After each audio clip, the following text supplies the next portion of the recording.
ओम नमः शिवाय। राधे राधे। आइए सुनते हैं भौम प्रदोष व्रत कथा। इस कथा के सुनने से भगवान शिव और हनुमान जी की मिलेगी विशेष कृपा।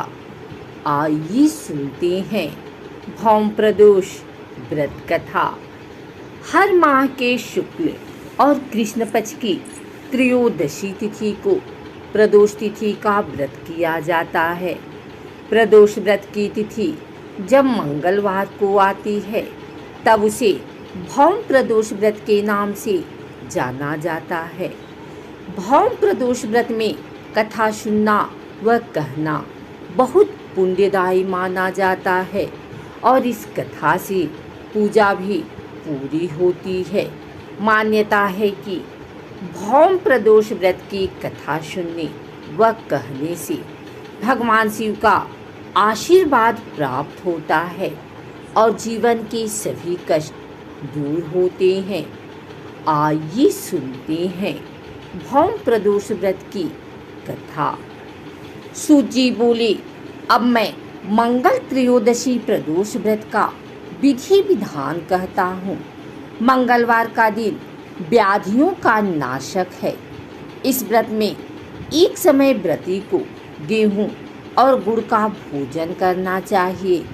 इस व्रत के करने से मनुष्य सभी पापों व रोगों से मुक्त हो जाता है। इसमें किसी प्रकार का संशय नहीं है। अब मैं आपको उस बुढ़िया की कथा सुनाता हूँ जिसने यह व्रत किया वह मोक्ष को प्राप्त हुई। अत्यंत प्राचीन काल की घटना है। एक नगर में एक बुढ़िया रहती थी। उसके मांगलिया नाम का एक पुत्र था। वृद्धा को हनुमान जी पर बड़ी श्रद्धा थी। वह प्रत्येक मंगलवार को हनुमान जी का व्रत रखकर यथाविधि उनका भोग लगाती थी। इसके अलावा मंगलवार को एक न तो घर लीपती थी और न ही मिट्टी खोदती थी।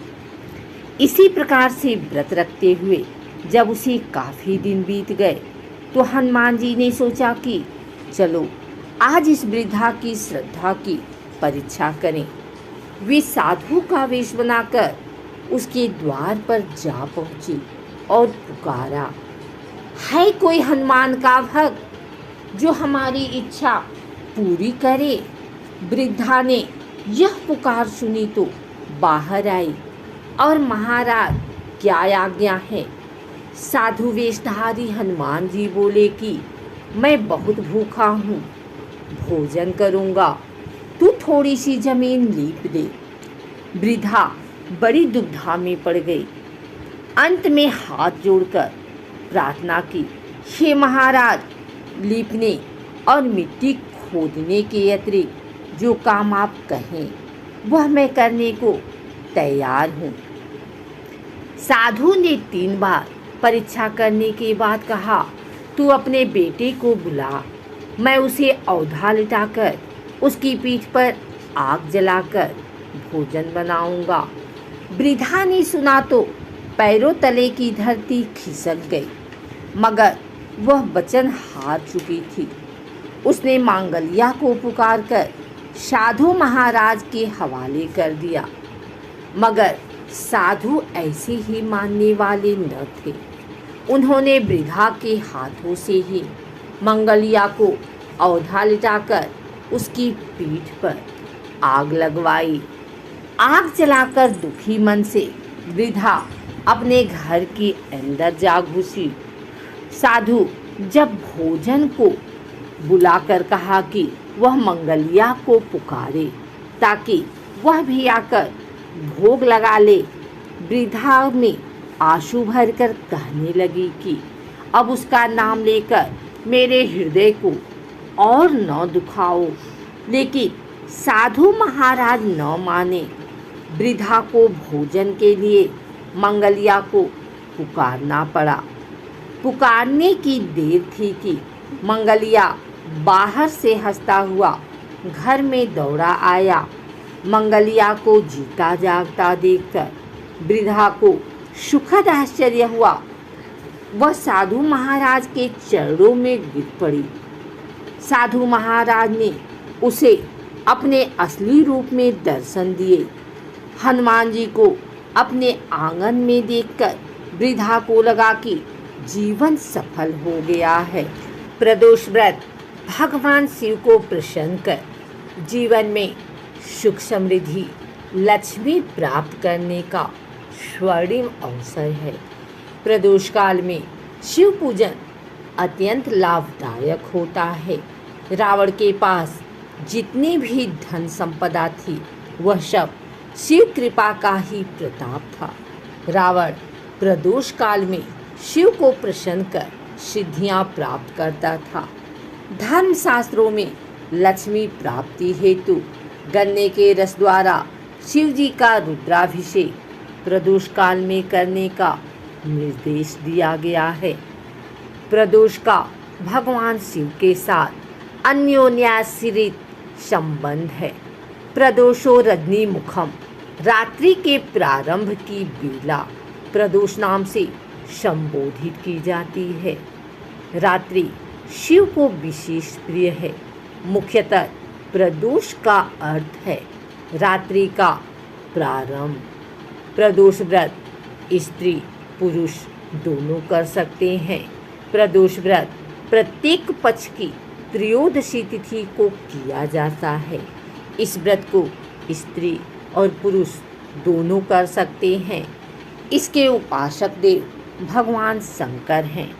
प्रदोष काल में महादेवी का भी विधिवत पूजन किया जाता है।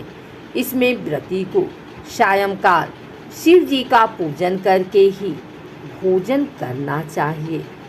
धन संपत्ति प्राप्ति के लिए प्रदोष काल में शिव तांडव स्तोत्र का पाठ विशेष लाभदायक होता है। लंकापति रावण शिव जी का अनंत भक्त था और रावण ने शिव को प्रसन्न कर सोने की लंका और अथाह धन संपदा तथा सिद्धियां प्राप्त की थी। स्थिर लक्ष्मी प्राप्ति एवं कष्टों से निवृत्ति के लिए शिव तांडव स्तोत्र का पाठ अचूक उपाय है। प्रदोष काल में पूजा करके रावणकृत शिव तांडव स्तोत्र जो सुनता या पढ़ता है भाव भक्ति व सर्वत्र विजयी होता है।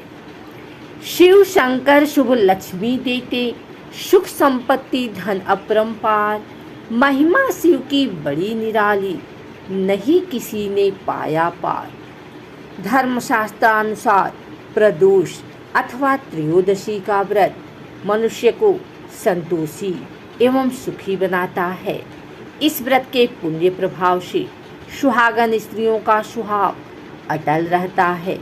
जो स्त्री पुरुष जिस कामना को लेकर इस व्रत को करते हैं उनकी सभी कामनाएं कैलाशपति शंकर पूरी करते हैं।